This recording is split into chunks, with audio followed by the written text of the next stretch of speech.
Doctor আফম ও খালেদ হোসেন, আপনারা পোস্টারে স্যারের নাম দেখেছেন। আমি নিজেও উনার ওয়াজের ভক্ত, উনার লিখার ভক্ত। বাংলাদেশে ডানপন্থী যে কয়জন বুদ্ধিজীবী আছে তিনি তাদের একজন। অনেক বড় মাপের গবেষক, কলামিস্ট, জাতীয় বিভিন্ন পত্রিকায় উনার বড় বড় কলাম ছাপা হয়। ডক্টর আফম ও খালেদ হোসেন, আপনারা যারা কলাম পড়ে অভ্যস্ত তারা হয়তো নামটা মনে করতে পারবেন, না হয় ভবিষ্যতে খেয়াল রাখবেন। দৈনিক নয়া দিগন্তে অ্যাভেলেবেল কলাম লেখে। ইনশাআল্লাহ স্যার আজকে ওয়াজ করবে। সাধারণ বক্তাদের মতো এতটা সুর টুর লাগাইয়া কণ্ঠ এভাবে ইনিয়ে বিনিয়ে কথা তিনি বলেন না, স্ট্রেট কাট ওয়াজ করবে। তবে এক একটা কথা অনেক দামি। আমি আশা করি ইনশাআল্লাহ এশারের নামাজ পড়ে আবার ফিরে আসবেন। আসবেন তো? হ্যাঁ, ওয়াজ উনার থেকে আজকে শুনে নেবেন। অনেক পণ্ডিত মানুষ। আপনি এলাকার নেতা হবেন, আপনি আপনার অধীনস্থদের সাথে পরামর্শ করবেন না। আপনি দেশের নেতা হবেন, আপনি নিজে মনে করেন আমি সব বুঝি, আমি যা চাই আমি তাই করব। এটা যদি হয় তাহলে আপনার উপর রহমত থাকবে না। কারণ যারা বিচ্ছিন্ন হয়ে যায় তারা আল্লাহর রহমত থেকে বঞ্চিত হয়ে যায়। আল্লাহ বল, উম্মতে মুহাম্মাদি, সব নবীকে যে দায়িত্ব দিলাম তোমাদের সেটাই দিলাম। সূরার নাম কি? আমার আলোচিত সূরার নাম কি? আয়াত নাম্বার কত? বাড়ি যেয়ে আমার কথাগুলো মিলাবেন, তাফসিরে পড়বেন, পেয়ে যাবেন। বাংলা এখন অনেক তাফসির আছে। আমার আল্লাহ বলছে নবীদের যেই কাজ, উম্মতে মুহাম্মাদি তোমাদেরও সেই কাজ। সব নবী যা করলো আপনি আমি তাই করব। সেই কাজটা কি? সেই কাজটা কি? বাংলাদেশের হাজার হাজার নামাজি মুসলমান ওই কাজটার খবরই রাখে না। আল্লাহ সব নবী যে যে দায়িত্ব দিল ওই দায়িত্ব আমাদের জন্য দিল, মূল কাজের খবর নাই। এমন নামাজি, এমন হাজি সাহেবের অভাব নাই। ওই কাজটা এবার আল্লাহ তাআলা বলছেন, সে কাজ হলো আনাকিমুদ্দিন ওয়ালা তাতাফাররাকু ফি। আমি সব নবীকে একটা দায়িত্বই দিয়েছি, সে দায়িত্বটা হলো তোমরা দিন কায়েম করো, পরস্পর বিচ্ছিন্ন হইও না। দিন কায়েম করো, এ বিষয়ে ইখতিলাফ করো না, মতবিরোধ করো না, মতভিন্নতা দেখাও না, এই বিষয় নিয়ে আলাদা হও না। শরীয়তের বিভিন্ন মাসালা ইখতিলাফের অনুমতি আছে, ইখতিলাফ জায়েজ আছে, গ্রহণযোগ্য। কিন্তু দিন কায়েমের ব্যাপারে ইখতিলাফ করা হারাম, এ বিষয়ে একমত হওয়া ফরজ। যেমন ইমামের পিছনে মুক্তাদি কেরাত পড়বে কিনা? ইমাম শাফি বলেন পড়বেই, না পড়লে নামাজ হবে না, সূরা পাঠ হবে। ইমাম আবু হানিফা রাহমাতুল্লাহ আলাইহি দ্বিমত করে বলেন না, ইমাম যখন পড়বে মুক্তাদি চুপ করে শুনবে, মুক্তাদি কেরাত পড়বে না। ইমামের কেরাত এটাই মুক্তাদির কেরাত বলে গণ্য হবে। ইমাম শাফি বলে সূরা ফাতিহা না পড়লে নামাজ হবে না, ইমাম আবু হানিফা বলে পড়লে নামাজ হবে না। ইখতিলাফ হলো। ইমাম আবু হানিফা রাহমাতুল্লাহ আলাইহি বলেন নামাজে যখন ওয়ালা দাল্লিন বলা হবে চুপে চুপে আমিন বলো। ইমাম আহমদ ইবনে হাম্বল রাহিমাহুল্লাহ বলেন না, জোরে জোরে আমিন বলো। ইমাম আবু হানিফা রাহমাতুল্লাহ আলাইহি বলে যখন নামাজে দাঁড়াবে নাভির নিচে দুই হাত বাঁধিও। ইমাম শাফি রাহিমাহুল্লাহ বলেন না, দুই হাত বুকের উপর বাঁধিও। আমরা যারা মাদ্রাসায় লেখাপড়া করছি আমাদেরকে একটি মূলনীতি শিখানো হতো, আল মাযাহিবুল আরবাআ হাক্কুন, চারটা মাযহাবই হক। ইমাম আবু হানিফার ফতোয়া উনার মাযহাবে হক, ইমাম শাফির ফতোয়া তার মাযহাবে হক, ইমাম আহমদের ফতোয়া তার মাযহাবে হক, ইমাম মালিকের ফতোয়া তার মাযহাবে হক। চারজন চার রকম ফতোয়া দিল, কিন্তু চারজনের দ্বীনের নাম ইসলাম। এতে বোঝা যায় ইসলামের কিছু মাসআলা ইখতিলাফ করার সুযোগ আছে। কিন্তু আনাকিমুদ্দিন ওয়ালা তাতাফাররাকু ফি, দিন কায়েম করো, এ বিষয়ে কোনো মতবিরোধ করো না, ইখতিলাফ করিও না। এই বিষয়ে আপনি একটা বলবেন, আমি আর একটা বলবে, সুযোগই নাই। বরং আল্লাহর জমিনে আল্লাহর দিন কায়েম করার ব্যাপারে সব মুসলমান একমত হতেই হবে। ও দোস্ত, দিন কায়েম বড় কঠিন কাজ, দিন কায়েম বড় কঠিন কাজ। দিন কি কায়েম কি একটু পরে আলোচনায় আসব। এই কঠিন কাজ আল্লাহ তাআলা নবীদেরকে দিলেন, যে কাজ করতে যাইয়া যে 5 জন নবীর নাম এখানে এসেছে, 5 জনের জীবনের কি দশা হয়েছে দেখেন। হযরত নূহ নবী মাইর খাইতে খাইতে বেহুশ হয়ে গেছে। বড় কঠিন কাজ, 950 বছর মাইর খাইছে। নাম ছিল আব্দুল গাফফার। মানুষ উনার নামটা পর্যন্ত ভুলে গেছে। উনার নাম হয়ে গেল নূহ। নূহ শব্দের বাংলা অর্থ হলো রোদন করা, ক্রন্দন করা। মাইর খাইয়া এত বেশি কান্দতো, সারাদিন পাবলিকে মারত। 950 বছর দিন কায়েমের দাওয়াত দিলেন। উনার কালেমা গ্রহণ করছে 950 বছরে মাত্র 40 জন। কোন বর্ণনা পাওয়া যায় মাত্র 80 জন। যদি বছরে একজন মানুষ উনার সাথে একমত হতো, তাহলে 950 মানুষ দিন কায়েমের ব্যাপারে আসতো।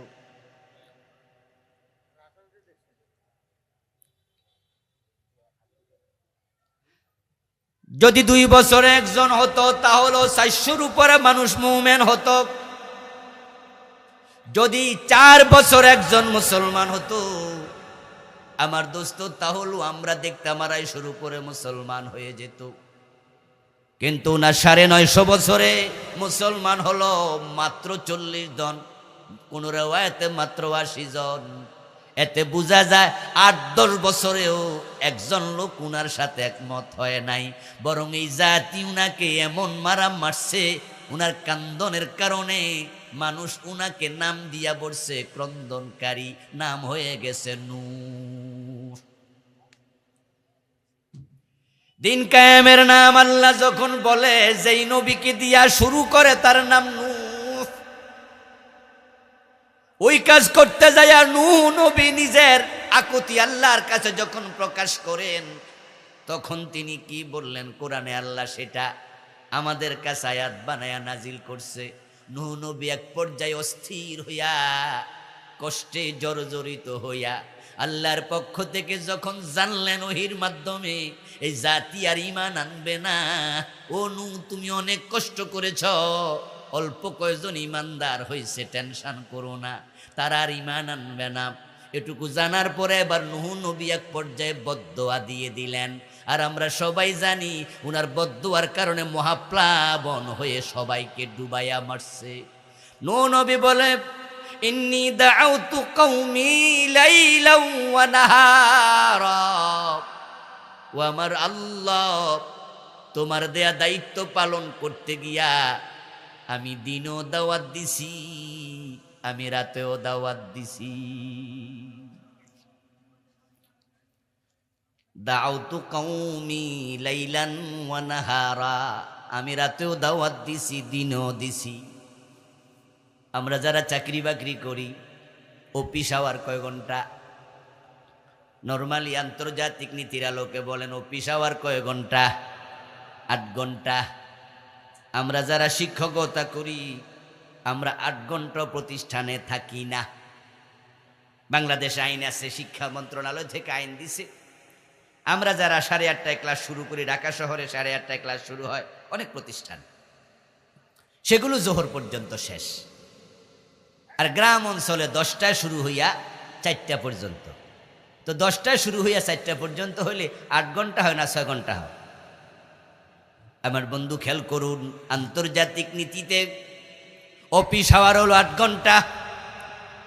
আমরা যারা শিক্ষকতা করি, কলেজ ইউনিভার্সিটিতে পড়াই, আমরা যারা উপরের ক্লাসে ক্লাস নেই, এমনও দিন আছে আমাদের ক্লাস থাকে মাত্র 1:45 ইউনিভার্সিটির প্রফেসররা এমনও হয় সপ্তাহে ক্লাস নেয় 3টা। তাহলে তার অফিস আওয়ার কতটুকু, কত কম, কত ছোট। কিন্তু নূহ নবী যে অফিস আওয়ার করছে, আল্লাহর দেয়া দায়িত্ব। উনি বলে আমি শুধু দিনে দাওয়াত দিয়া রাতে ঘুমাই নাই, আমি দিনেও দাওয়াত দিছি। আল্লাহ তোমার দেয়া দায়িত্ব আমি রাতেও পালন করছি। একামতে দিন কি একটু পরে বলবো, আগ থেকে বুঝুন একটু। এখন দিন আমরা যারা কায়েম করতে চাই, আমাদের কোন নবীর মতো আল্লাহ বুঝায়া দেয় প্রয়োজনে 24 ঘন্টা কাজ করা লাগবে। পুলিশের চাকরির মতো করো। আমার বন্ধু আন্তর্জাতিক আইনে চাকরির আওয়ার, অফিস আওয়ার 8 ঘন্টা। কিন্তু স্পেশাল কিছু বিষয় আছে, যাদের আত্মীয় স্বজন পুলিশে চাকরি করে ওদের একটু জিজ্ঞাসা করে দেখেন যে, ও পুলিশ সাহেব আপনি যে চাকরিতে যান থানায়, আপনার অফিস আওয়ার কয় ঘন্টা? দেখবেন পুলিশ সাহেব বলবে আমাদের নির্ধারিত কোনো সময় নাই। ওসি সাহেব যদি ডাক মারে রাতে 3টা বাজো, ঘুম থেকে উইটা দৌড় মারা ফরজ। এটা আমার ডিউটির অংশ, কারণ ডাক দেবে যখন লাব্বাইক বলা লাগবে তখন। এই যে আমাদের চেয়ারম্যান সাহেব, ওনার অফিস আওয়ার কয় ঘন্টা? এলাকার এমপি সাহেবের অফিস আওয়ার কয় ঘন্টা? রাতে 3টা বাজে পাবলিক যায় কলিং বেলে টিপারে। এলাকায় একজন ফাঁসি দিয়ে রাতে 3টা বাজে মারা গেছে। উনার ইউনিয়নের মাঝে খবর পায়া পুলিশ আসছে। এ অবস্থায় যে বাড়িতে মানুষ মারা গেছে ওই বাড়ির লোকেরা মনে করলো থানা পুলিশ আইছে, কি জানি করে, কারে জানি ধরে আনে, আমরা তো কিছু বুঝি টুঝি না। একজন কই তাড়াতাড়ি যা চেয়ারম্যান সাহেব রে ক। এরকম ঘটনা ঘটে কিনা? এখন রাতের বাজে 3টা আইসা কলিং বেল টিপ মারছে, দরজা আইসা ঘুষি মারছে চেয়ারম্যান সাহেব। উনি যদি তখন কয় আমার অফিস আওয়ার এখন না, দিনে, পরের বছর ভোট দেবনি। আরে ভোটাভুটি পরে, মানবিক বিষয়টা তো আগে। উনিও বোঝে পরে ভোট দিলে দেখ, না দিলে না, এটা বড় ব্যাপার নয়। কিন্তু আমার এলাকার মানুষ রাতে 3টায় ডাকলো তাকে ঘুম থেকে উঠতে হয়। উনার অফিস আওয়ারও 24 ঘন্টা, প্রয়োজন যখন দৌড় মারে তখন। ওসি সাহেবের অফিস আওয়ার কয় ঘন্টা? এমপি সাহেবের কয় ঘন্টা? খবর নেন, মানুষ খোঁজ নেন। 24 ঘন্টা মানুষ যায়, 24 ঘন্টা মানুষকে সময় দেয়। যদি দুনিয়ার চেয়ারম্যানই করতে, এমপিগিরি করতে, ওসিগিরি করতে, পুলিশগিরি করতে এত সময় দেয়া লাগে, নবীদের যে দায়িত্ব দিন কায়েম, ওই দায়িত্ব যারা কাঁধে নেবে তারাও 8 ঘন্টা 10 ঘন্টা না, প্রয়োজনে 24 ঘন্টায় কাজ করা লাগবে।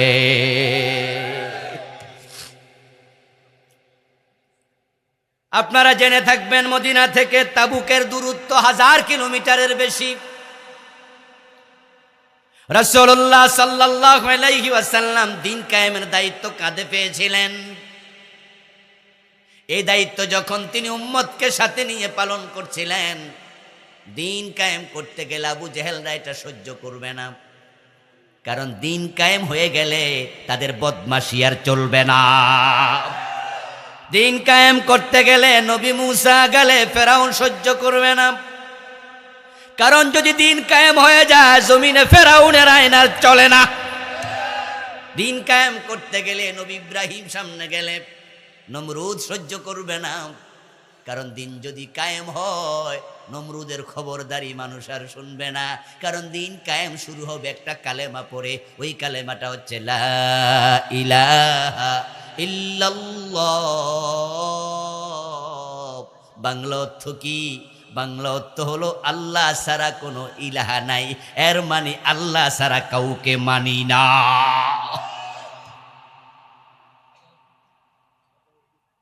ও প্রিয় ভাইয়েরা, দিন কায়েমের যে মূল মন্ত্র তাওহীদের কালেমা, এটা জালেমরা সহ্য করবে না। এজন্য তারা সামনে দাঁড়িয়ে যাবে। আল্লাহর হাবিব তাই তাবুকে যাওয়া লাগছে। কয় ঘন্টা ডিউটি পালন করেছে সেটা একটু পরে বলবো, ভুলে গেলে মনে করায় দিয়েন। আল্লাহ তাআলা বলতেছে আয়াতের মাঝে, দেখেন কাবুরা আলাল মুশরিকিনা মা তাদউহুম ইলাই। ও নবী, যে দিন কায়েমের দায়িত্ব আপনার উম্মতকে দিয়েছি, আপনাকে দিয়েছি, যখনই দিন কায়েমের কথা বলবেন, যারা মুশরিক, যাদের কলবে শিরিক আছে, কাবুরা আলাল মুশরিকিন, এটা মুশরিকদের কাছে ভালো লাগবে না। তাই দিন কায়েমের কথা বললে যারা শিরকওয়ালা তারা সহ্য করে না। দিন কায়েমের কথা ভালো লাগবে না, কাবুরা আলাল মুশরিকিন, মুশরিকদের কাছে। কাদের কাছে? দয়া করে একটু জবাব দেন, কাদের কাছে?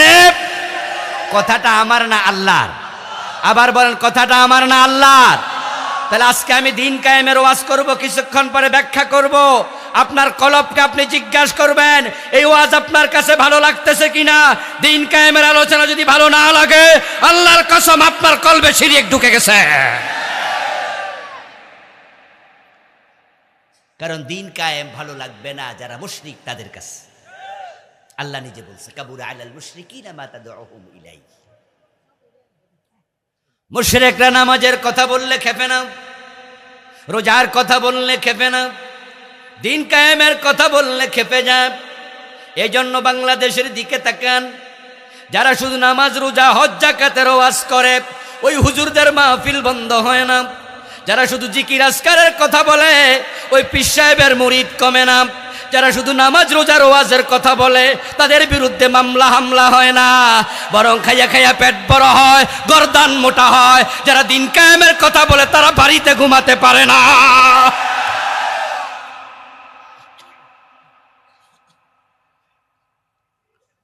ও প্রিয় ভাই, আল্লামা যিনি আমাদের কোরআনের পাখি, আমাদের মাঝ থেকে চলে গেলেন, যদি দিন কায়েমের কথা না বলে শুধু নামাজ, রোজার ওয়াজ করতেন, পিরালি করতেন, ওনার মতো মুরিদ বাংলাদেশে কোনো পীর পাইতো না।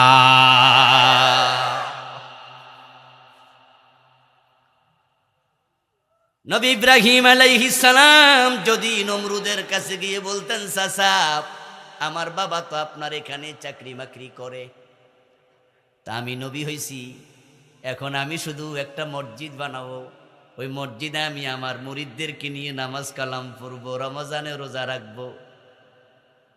তখন নমরুদ বলতো, ভাতিজা শুধু মসজিদে তুমি থাকবা? ইব্রাহিম কইতো হ্যাঁ। তো নমরুদ বলতো, আমার কোনো আপত্তি নাই, মসজিদের ইমামতির বেতন দরকার হইলে আমি দিমু। কিন্তু ইব্রাহিম নবী তো বলছে, না না, লা ইলাহা ইল্লাল্লাহ, আমি আল্লাহ ছাড়া কাউকে মানি না। নমরুদ কয়, তাই বুঝি, তাহলে আমি কেডা? কয়, তুমি কসু কেউ না।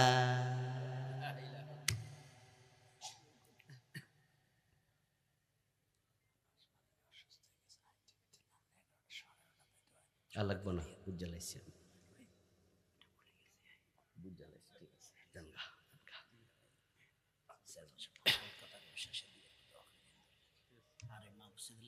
এটা জিকির করেন, লা ইলাহা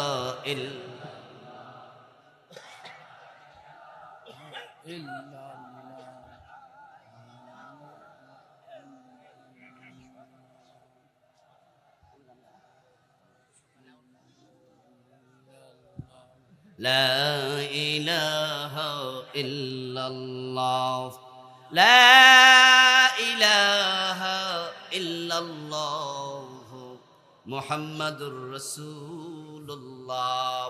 আমার প্রিয় ভাইয়েরা, বলতেছিলাম ইব্রাহিম আলাইহিস সালাম যখন নমরুদের কাছে বললেন লা ইলাহা ইল্লাল্লাহ, তখন নমরুদ বলেছিল, আমি তো তোমার রব। আকাশে আবার রব আসলো কোত্থেকে? যদি মানো আমাকে মানা লাগবে। ইব্রাহিম নবী বলছেন, না, তুমি রব নও, রব্বিয়াল্লাযী ইউহয়ী ওয়া ইউমীত, আমার রব তো তিনি যিনি মৃত্যু এবং জীবনের মালিক। আলাম তারা ইলাল্লাযী হাজ্জা ইব্রাহিম ফি রাব্বিহি আন আতাহুল্লাহুল মুলক। আল্লাহ তাআলা কোরআনে বলেন, ও নবী মুহাম্মদ সাল্লাল্লাহু, আলাইহি ওয়াসাল্লাম, আলাম তারা, আপনি কি লক্ষ্য করেন নাই, ইলাল্লাযী, ওই ব্যক্তির দিকে, হাজ্জা ইব্রাহিমা, যে ইব্রাহিমের সাথে ঝগড়া লাগছে। ইব্রাহিমের লগে ঝগড়া শুরু করছে, হে নাকি রব। আল্লাহ তার একটু মালিকানা দিছে, রাজত্ব দিছে, ক্ষমতা দিছে, তাই বেডা ক্ষমতা পাইয়া পাগল হয়ে গেছে, মাথা খারাপ হয়ে গেছে। ক্ষমতা পাইয়া যা মনে চা তাই করে, যা মুখে আসে তাই বলে। এমন লোক বর্তমান পৃথিবী তো আছে না নাই? কথা শুনে মনে হয় আরেক নমরুদ, আরেক ফেরাউন, ঠিক কিনা? এমন জঘন্য জঘন্য কথাও বলে। আল্লাহ আকবার, আল্লাহ আকবার। যখন আমাদের কি বলে, আবহাওয়াবিদরা বলে যে আকাশের অবস্থা ভালো না, সমুদ্রে 9 নম্বর সতর্ক সংকেত, সাবধান হন, তখন আমাদের কিছু ফেরাউন টাইপের, নমরুদ টাইপের নেতা কয় কি, আমরা ঘূর্ণিঝড় মোকাবেলা করব। বলে না, বলে না? আরেক নমরুদ। আচ্ছা, আল্লাহ যদি ঘূর্ণিঝড় দেয়, তুমি মোকাবেলা করতে পারবা? কয় কি, কয় কি? বরং আল্লাহর গজব দেখে, আযাব দেখে তাওবা করা উচিত, ঠিক কিনা? ইস্তেগফার করা উচিত। মুত্তাকি নেতৃত্ব যদি হতো, আল্লাহওয়ালা হতো, তাহলে দেশ এবং জাতির কাছে তখন বলতো আকাশের অবস্থা ভালো নয়, ঘূর্ণিঝড় আসতেছে, 10 নম্বর বিপদ সংকেত। আপনারা একটু আলেম ওলামা যারা আছেন, দয়া করে একটু আল্লাহর কাছে মুনাজাত করেন। ও মুসলমান, সেজদায় গিয়ে আল্লাহর কাছে কাঁদো। আল্লাহ যদি গজব দেয়, ওটা ফিরানোর ক্ষমতা আমাদের নাই, তবে আমরা আমাদের সামর্থ্যের আলোকে কিছুটা রেস্কিউর প্রস্তুতি নিছি, কিন্তু মূল হেফাজতকারীকে এটা না কইয়া কয় কি, আমরা ঘূর্ণিঝড় মোকাবেলার জন্য প্রস্তুতি নিছি। আচ্ছা, মোকাবেলা শব্দটা কয় কি না বুঝা অনেকে বলে যে উনি মৃত্যুর সাথে পাঞ্জা লড়ছেন। বলে কি, পাঞ্জা লড়া বোঝেন তো নাকি?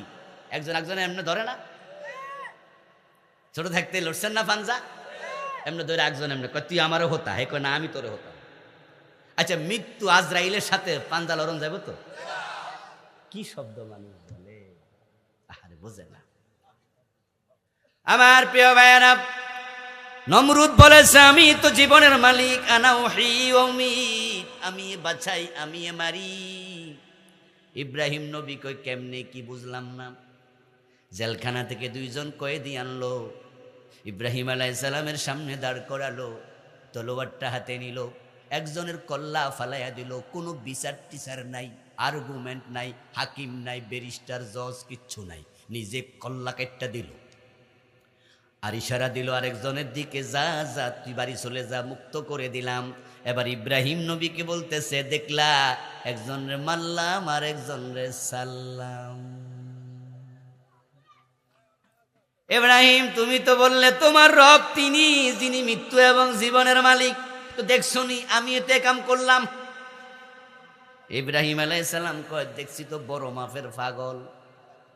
এবার কয়, আমার আল্লাহ তো তিনি ইয়াতি বিশামসি মিনাল মাশরিকি ফাতি বিহা মিনাল মাগরিব। তাহলে তুমি যদি রব হওয়ার বড় শখ হয়, আরেকটা চ্যালেঞ্জে যাও, সেটা হলো আমার রব তো তিনি, যিনি প্রতিদিন সকাল বেলায় পূর্ব দিকে সূর্য তোলে। তুমি যদি সেরকম শক্তি রাখো, তাহলে পশ্চিম দিকে একটু সূর্য তুলে দেখাও দেখি। ফাবুহিতাল্লাযী কাফার, আল্লাহ নিজের রেজাল্ট ঘোষণা করছেন। অতঃপর এই কাফের এবার চুপ হয়ে গেল। এক পর্যায়ে মাথা নিচু করে কই, ভাতিজা, এটা আমি পারতাম না। এতে বোঝা যায় মাঝে মাঝে জালেমদের সামনে হক কথা বলা লাগে, সব সময় চুপ করে থাকা যাবে না, ঠিক কিনা? জালেমের সামনে সত্য কথা তুলে ধরা শক্তিশালী জিহাদ, আফদালুল জিহাদ কাউলু কালিমাতি হাক্কিন ইনদা সুলতানিন জায়ের। নবী মুসা আলাইহিস সালাম যদি বলতেন, চাচা ফেরাউন, আমি মসজিদে নামাজ পড়বো, ইমামতি করব, দেশটা আপনি আপনার আইনে চালান, আল্লাহর আইন বাইন দরকার নাই, দিন কায়েম দরকার নাই, শুধু মসজিদ আমি চালাবো আল্লাহর আইনে, ফেরাউন বলতো, তাহলে মসজিদের টাইলস লাগলে খবর দিও। রাসূলুল্লাহ যদি আবু জেহেলকে বলতেন, চাচা আপনি আপনার আইনে দেশ চালান, যেমনে চালাইছেন আমার কোনো আপত্তি নাই, শুধু আমি মসজিদ বাইতুল্লাহতে নামাজ পড়াবো, তাহলে আবু জেহেল বলতো, ভাতিজা এসি লাগলে খবর দিও, মানা করতো না। কিন্তু নবীদের দাওয়াত ছিল, জমিন যার দিন হবে শুধুই তার, আল্লাহ ছাড়া কারো আইন মানা যাবে না।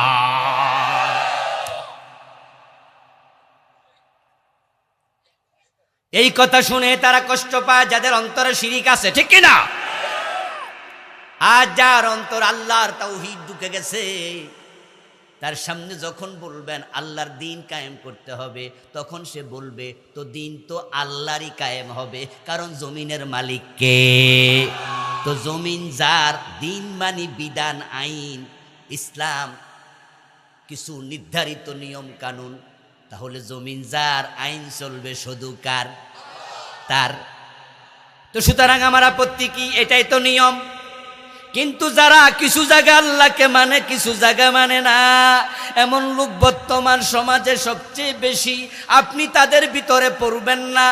এমন লোকের বেশি হওয়ার কারণেই বাংলাদেশে 92% মুসলমান আছে, কিন্তু সমাজে রাষ্ট্রে ইসলাম পাওয়া যায় না।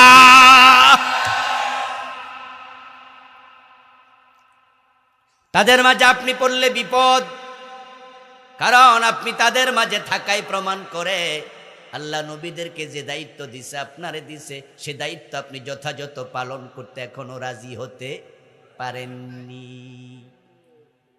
দিন কায়েমের কাজ করতে হবে নবী নূহের মতো 24 ঘন্টা। ডাক আসবে যখন, যেতে হবে ঠিক তখন। আচ্ছা, রাসূল যে তাবুকে রওনা দিলেন, তৎকালীন যুগে আজকের মতো গাড়ি ঘোড়া ছিল? গেলেন তো পায়ে হেঁটে, ওটে চড়ে, যথেষ্ট পরিমাণ ওটও ছিল না। 3 4 জনের মাঝে একটা ওট ভাগ করে দিছে, কিছু হাঁটছে, কিছু ওটে চলছে। আমার বন্ধু, যেতে সময় লাগবে কয়েক মাস, আসতে লাগবে কয়েক মাস। এই যে যুদ্ধের মাঠে চলে গেল 5 মাস 6 মাস, তখন আল্লাহর পথে তারা ডিউটি পালন করছে 2-4 ঘন্টা না 24 ঘন্টা। তাদের ঘুমটাও ডিউটির অন্তর্ভুক্ত হয়ে গেছে। আল্লাহ বলছে, শারা'a লাকুম মিনাদ-দীনি মা ওয়াসসা বিহি নূহা। এই কাজ করতে গিয়ে নূহ নবীর দিকে তাকাও, মাইর খায়া একবারে নূহ নাম পর্যন্ত পেয়ে গেছে। তারপরে ইব্রাহিম, এবার ইব্রাহিমের দিকে তাকাও, ওই দায়িত্ব পালন করতে গেছে, নমরুদেরা আগুনে পর্যন্ত নিক্ষেপ করেছে। ওয়া মূসা ওয়া ঈসা, দিন কায়েম বড় কঠিন ব্যাপার। নবী মুসার দিকে তাকাও, মিশরে থাকতে পারে নাই। ফেরাউন উনার সাথে এমন লাগা লাগছে, উনার জন্মটা ঠেকানোর জন্য তো ফেরাউন আইন জারি করছে, বনি ইসরাইলের কোন মায়ের পেট থেকে যদি ছেলে শিশু জন্ম নেয়, তাকে মায়ের সামনে তার কোলে জবাই করে দিবা। ইউযাব্বিহুনা আবনাআকুম ওয়া ইস্তাহয়ুনা নিসাআকুম যালিকুম বালাউম মির রাব্বিকুম আযীম। সুবহানাল্লাহ পড়েন।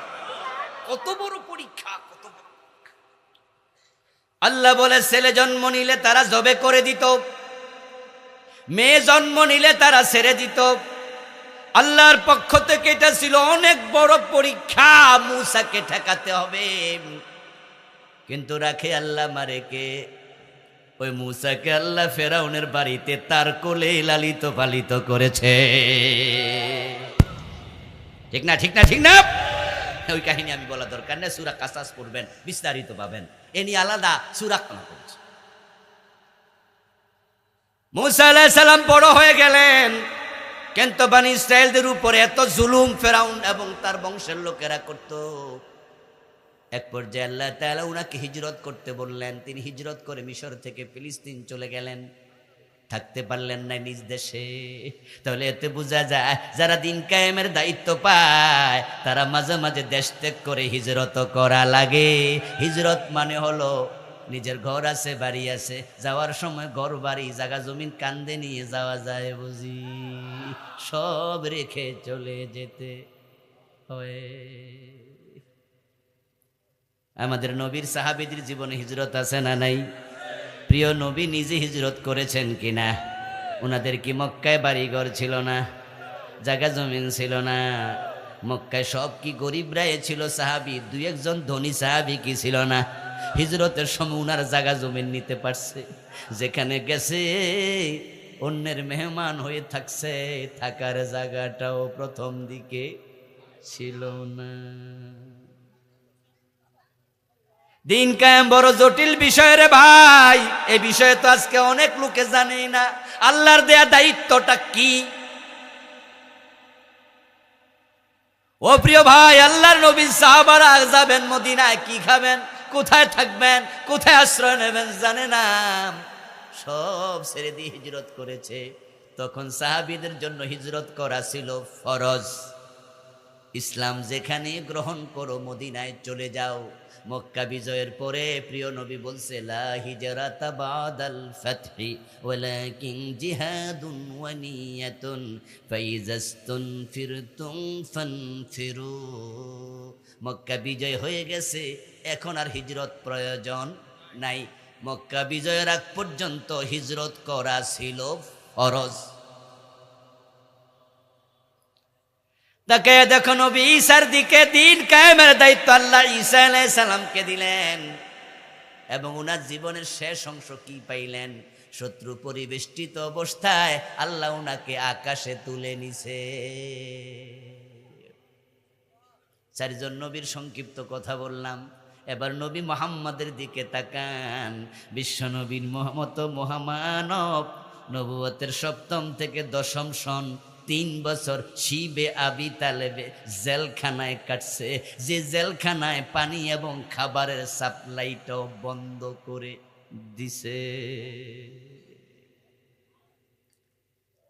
রাসূল পরিবারের সদস্যরা খাবারের অভাবে, পানির অভাবে তারা গাছের লতা পাতা ছাল বাকল পর্যন্ত খেয়েছে। দুধগবতী মায়েদের বুকের দুধ শুকায়া গেছে, পানি নাই। দুধের বাচ্চাগুলো চিৎকারে রাতের বেলা আকাশ ভারী হয়ে উঠত। 3টা বছর আমার নবী জেল খাটছে। এতে বোঝা যায় দিন কায়েমের পথে চললে বিনা দোষে জেলখানাও যাওয়া লাগতে পারে।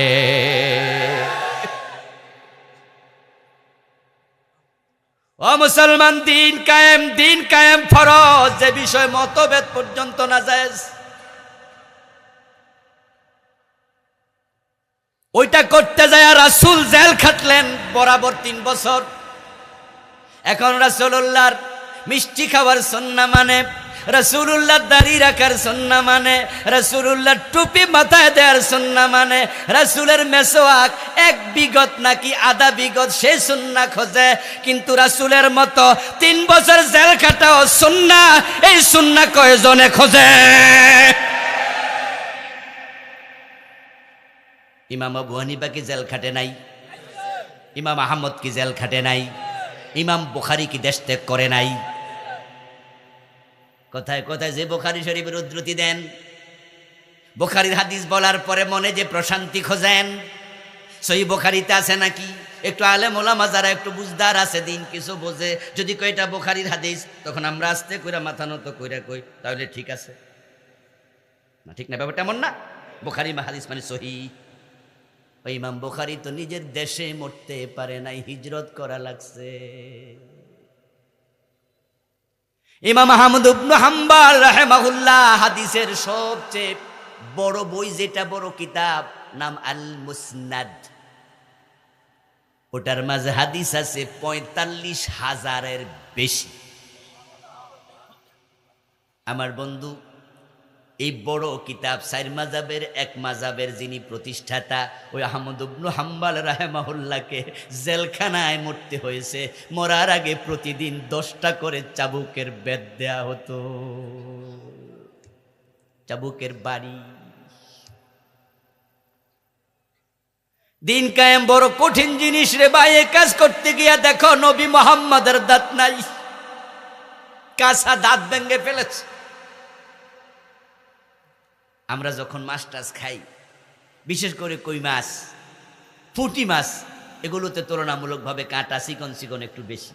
তো মাঝে মাঝে কি হয়, মাছ খাইতে গেলে সতর্ক থাকলেও কিন্তু চিকন কাঁটা দাঁতের ফাঁকে ঢুকে যায়।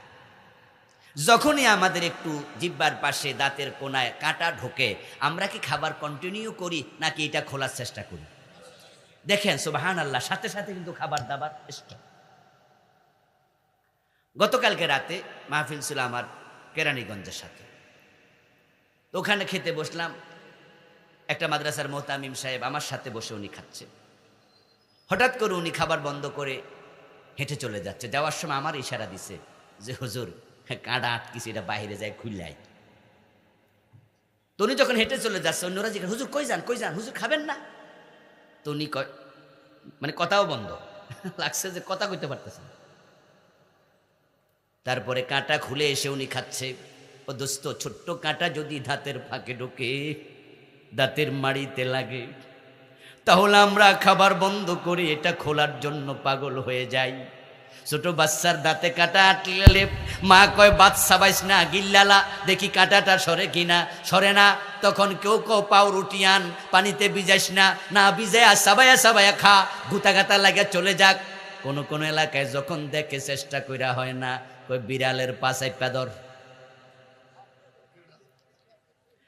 কুসংস্কার, মানে দাঁতের কাঁটা সরানোর লাগে বিড়াল খোঁজে, বিড়ালের ঠ্যাং দশ চাইপা কাঁটা নিয়ে আর ফরজ। আমি হাসি আর কি, কাঁটার লগে হে সম্পর্ক কি? আমার দোস্ত, আপনার খাবার দাবার বন্ধ কষ্ট। এরপরে 10 মিনিট 15 মিনিট আধা ঘন্টা পরে আপনি যখন কাঁটাটা খুলছেন, তখন হাতের মাঝে লইয়া কন, এত সুডো দেখাই তো যায় না, এতক্ষণ মনে করছিলাম বুঝি হিমালয় পর্বত ঢুকছিল। এই ছোট্ট কাঁটা যদি আপনাকে অস্থির করে তোলে, আমার নবীর কাঁচা দাঁত ভেঙে ফেলেছে, কত যন্ত্রণা পেয়েছেন তিনি। হেলমেট ভেঙে মাথায় ঢুকেছে, প্রিয় নবীজি 3 ঘন্টা বেহুশ ছিলেন। তাকে দেখো, দিন কায়েমের রাস্তায় নবী বের হলো, দাঁত নাই। রাসূলের আপন চাচা আমির হামজার দিকে তাকাও, দেহের মাঝে কলিজাটা নাই, কলিজাটা পর্যন্ত বের করে হিন্দা সাবাইস। এই পথ বড় কঠিন রে ভাই। এ কঠিন হওয়ার কারণে তো এই ওয়াজ কম শোনেন। শুধু নামাজ রোজার ওয়াজ, জিকিরের ওয়াজ শুনবেন, দিন কায়েমের ওয়াজ করতে গেলে বিপদ আজকের জামানায় আছে। এই ওয়াজ যারা বেশি করে তারা বড় বিপদে আছে, বড় কষ্টের কাজ। ও প্রিয় ভাই, রাসূলুল্লাহ সাল্লাল্লাহু আলাইহি ওয়াসাল্লামের চাচা, আপন চাচা আমির হামজা যখন শহীদ হয় ওদের যুদ্ধের দিন, খবর চলে গেছে মদিনায়, কারণ দূরত্ব মাত্র 3 মাইল। যারা হজে গেছেন, উমরায় গেছেন, মদিনা শরীফ থেকে উহুদ পাহাড় দেখা যায়, তারা দেখছেন ওই যে উহুদ পাহাড়। রাসূলের ফুফি সাফিয়া বিনতে আব্দুল মুত্তালিব রাদিয়াল্লাহু তাআলা আনহা, তিনি দৌড় মাইরা চলে গেলেন উহুদের প্রান্তরে, মাত্র 3 মাইল। তো যুদ্ধ শেষ, মক্কার কাফেররা পালিয়ে চলে গেছে মক্কায়। যুদ্ধের শেষ দিকে কাফেররা পালাইতে বাধ্য হয়েছে। মুসলমানরা যখন সম্মিলিত প্রতিরোধ করেছে, মাঝখান দিয়ে একটু প্যাঁচ লেগে গেছিল, ওই প্যাঁচের কারণে রাসূলুল্লাহ আহত হলেন। হযরত সাফিয়া গিয়ে বলে, বাতিজা মুহাম্মদ, আমার ভাই হামজা নাকি শহীদ হয়েছে। রাসূলুল্লাহ বলেন, ফুফি তুমি ঠিক শুনেছো, হামজা দুনিয়াতে আর নাই। তখন ফুফি বলতেছে, বাতিজা তাহলে আমার ভাইয়ের লাশটা এক নজর দেখি, কারণ ওখানে দাফন করা হবে, যেখানে শহীদ হয়েছে ওই আপনার উহুদের প্রান্তরে দেখবেন যে বেড়া দেয় একটা বিশাল জায়গা, শুহাদায়ে উহুদ যারা শহীদদের কবর সেখানে আছে, এখানে দাফন করে ফেলবা। কইছি আমার ভাইয়ের লাশটা এক নজর দেখি। রাসূলুল্লাহ বলেন, ফুফি সহ্য করতে পারবা না, আমার চাচার লাশ মুসলা করে ফেলেছে, মুসলা মানি বিকৃত করেছে। তারা হত্যা করার পরে হামজার প্রতি এত ক্ষোভ ছিল তাদের, হাত কেটেছে, পা কেটেছে, জিহ্বা কেটেছে, ঠোঁট কেটেছে, 2টা চোখ উপড়াইছে, ওনার লজ্জাস্থান পর্যন্ত কেটেছে, বুক ছিঁড়ে হিন্দা কলিজাটা বাইর করে চাবাইছে।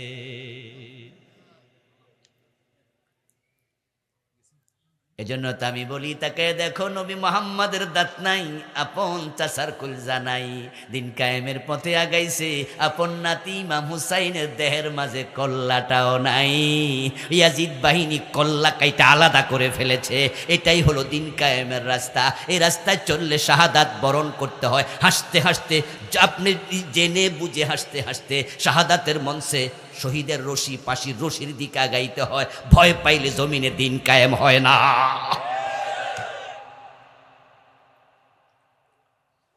আল্লাহু ইয়াজতাবি ইলাইহি মান ইয়াশা।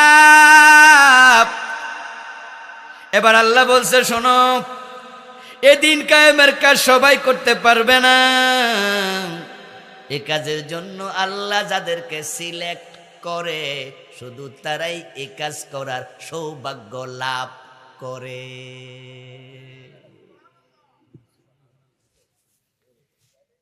দিন কায়েম করে আসল আলোচনাটা করে আলোচনা শেষ করব। আমি চারদিকে একটু গোলাই আনতেছি, বিরক্ত হচ্ছেন না তো?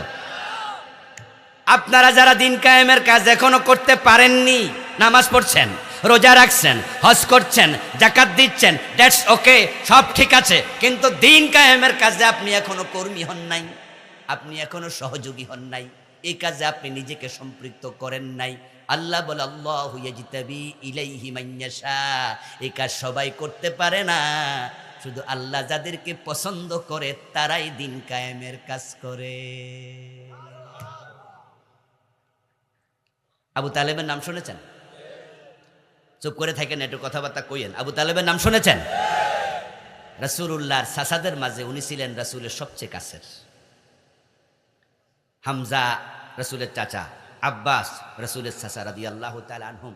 রাসূলের বাবারা তো 10 ভাই ছিলেন, কোনো কোনো বর্ণনা পাওয়া যায় 11 ভাই ছিলেন। তার মাঝে সবচেয়ে প্রিয় ছিল আবু তালেব। রাসূলের বয়স যখন 8 বছর, তখন তিনি আবু তালেবের ঘরে যান, কোলে আশ্রয় নেন। আমরা প্রিয় নবীজির জীবনী যারা কম বেশি পড়েছি তারা জানি, জন্মের আগে বাবা নাই, 5 বছর বয়সে মা নাই, 8 বছর বয়সে দাদা নাই। যখন দাদা আব্দুল মুত্তালেব চলে গেলেন, তখন আবু তালেব চাচার ঘরে রাসূল আশ্রয় নিলেন। রাসূলুল্লাহর বয়স যখন 50, তখন আবু তালেব মারা যায়। 8 বছরে কোলে নিছে, 42টা বছর বাতিজার বুকে আগলাইয়া রাখছে।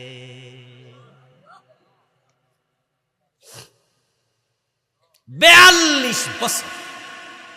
ইভেন যখন প্রিয় নবীর বয়স আপনার 47, নবুয়তের 7ম সন, তখন রাসূলকে মক্কার লোকেরা ধরে জেলে দিল, শিবে আবি তালেব নামক জায়গায় বন্দি করল।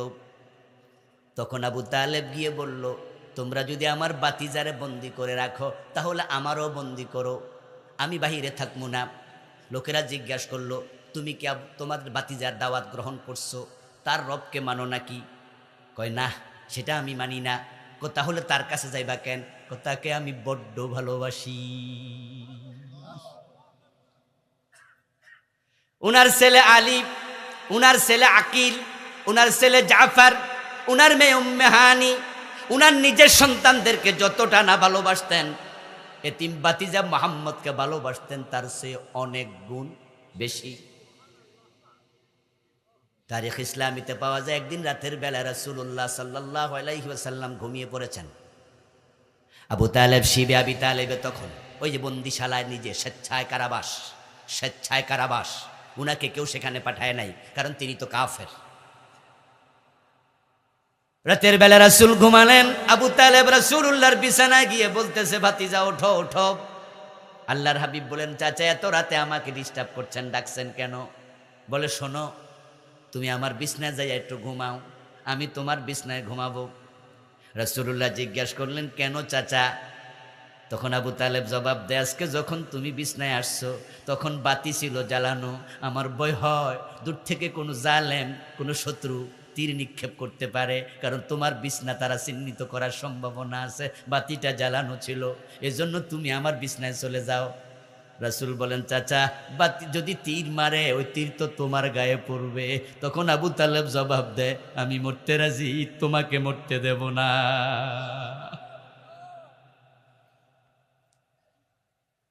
ও ভাই, আল্লাহর সিলেকশন ইম্পর্টেন্ট, সেটা বলতে গিয়ে আমি এই ঘটনা বললাম। ওই আবু তালেব মরতে যাচ্ছে, মৃত্যু শয্যায় শায়িত।